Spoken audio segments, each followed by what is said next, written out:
Hello दोस्तों, army के सबसे खतरनाक हथियारों में से एक है सबमरीन्स। काफी बड़ी सबमरीन्स पानी के अंदर ही अंदर दुश्मन के इलाके में पहुंच जाती हैं और उसे पता तक नहीं चलता।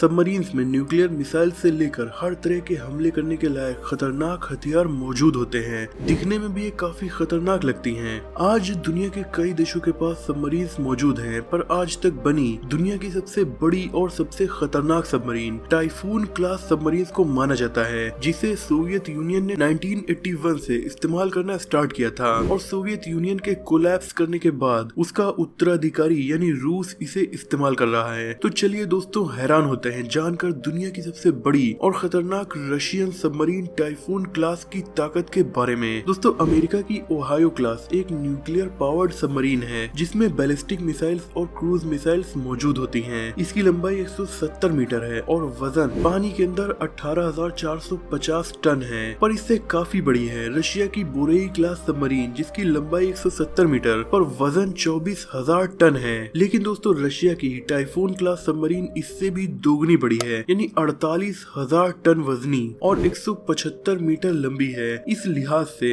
ये अमेरिका या पूरी वेस्टर्न कंट्रीज की सबसे बड़ी सबमरीन से भी 2.5 गुना ज्यादा बड़ी है। कंपैरिजन के लिए दोस्तों, इंडिया की सबसे बड़ी सबमरीन INS अरिहंत है जिसका वजन 7,000 टन है, यानी टाइफून क्लास सबमरीन इससे 7 गुना ज्यादा बड़ी है। ये सबमरीन इतनी बड़ी है कि इसके अंदर 160 क्रू मेंबर आराम से रह सकते हैं और इसमें स्विमिंग पूल भी है ताकि क्रू मेंबर्स पानी के अंदर बहुत ज्यादा बोर ना हो, क्योंकि उन्हें बाहर का नजारा बिल्कुल भी दिखाई ही नहीं देता। ये सबमरीन दुनिया के कुछ लार्जेस्ट एयरक्राफ्ट से भी ज्यादा बड़ी है और इकलौती ऐसी सबमरीन है जो 8,000 किलोमीटर की दूरी तक मार कर सकने वाली इंटरकॉन्टिनेंटल बैलिस्टिक मिसाइल्स को भी लॉन्च कर सकती है। इसी वजह से इसमें दुनिया का लार्जेस्ट सबमरीन मिसाइल लॉन्चर लगा हुआ है। इसके हथियारों में सबसे मेन है R-39 बैलिस्टिक मिसाइल्स। ये मिसाइल काफी ज्यादा बड़ी होती हैं। ऐसी 20 मिसाइल इस सबमरीन में लगी होती हैं। हर मिसाइल का वजन 84 टन होता है और हर मिसाइल 10 न्यूक्लियर वारहेड्स को लेकर 8,000 किलोमीटर दूर मौजूद टारगेट्स को तबाह कर सकती है। सोचिए दोस्तों, पानी के अंदर से ये सबमरीन किसी भी देश के पास पहुंच सकती है और वहीं से उस पर अटैक भी कर सकती है। सोवियत यूनियन के पास ऐसी 6 सबमरीन थी, लेकिन उसके कोलैप्स होने के बाद रशिया केवल एक को ही इस्तेमाल करता है। बाकी की 2 प्रिजर्व कर ली हैं ताकि अगर कभी वार की सिचुएशन हो तो उन्हें तुरंत यूज में लाया जा सके। वहीं बाकी की बची 3 को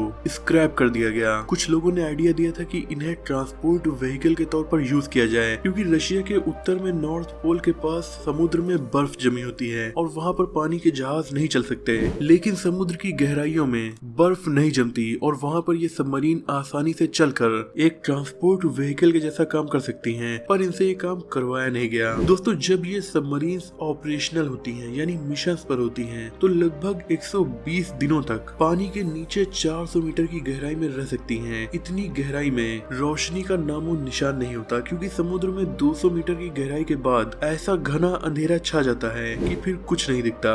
फिर भी 160 क्रू मेंबर्स को लेकर ये सबमरीन 120 दिनों तक पानी के नीचे लगातार रह सकती है। इस दौरान इसमें न ही ऑक्सीजन की कमी पड़ती है, न ही खाने पीने की। समुद्र की इतनी गहराई में प्रेशर भी बहुत होता है, इसके लिए इसमें प्रेशराइज केबिन्स बनाए जाते हैं। अब इस सबमरीन में एक पूरा का पूरा प्रेशराइज केबिन नहीं होता, बल्कि अंदर अलग अलग कंपार्टमेंट्स होते हैं। यानी वार की सिचुएशन में अगर इस पर हमला हो जाए और एक प्रेशराइज केबिन डिस्ट्रॉय हो जाए तो भी क्रू मेंबर्स सेफली दूसरे केबिन्स में जा सकते हैं। वहाँ पर न ही पानी भरेगा, न ही उन्हें नुकसान होगा। केवल 2 नहीं, इसमें ऐसे कई पार्ट्स मौजूद होते हैं। पानी के नीचे ये 52 किलोमीटर पर आवर की रफ्तार से व्हेल मछली की तरह अंदर ही अंदर तैरती रहती है और दुश्मन के रडार में नजर भी नहीं आती। अब दोस्तों, क्योंकि वार लाइक सिचुएशन नहीं है, इसीलिए ये सबमरीन कभी कभी रशिया की ही समुद्री सीमा में ऊपर आती है, वो भी तब जब रशिया को किसी मिसाइल का टेस्ट करना होता है। वरना ये पानी के अंदर गहराई में अपनी 20 बैलिस्टिक मिसाइल्स में 200 न्यूक्लियर हथियारों से लैस होकर पुतिन के ऑर्डर का इंतजार करती रहती है कि वर्ल्ड वॉर 3 शुरू हो गया है, अब दुश्मन पर न्यूक्लियर हमला कर दिया जाए। तब ये सबमरीन बाहर निकलकर एक के बाद एक अकेले ही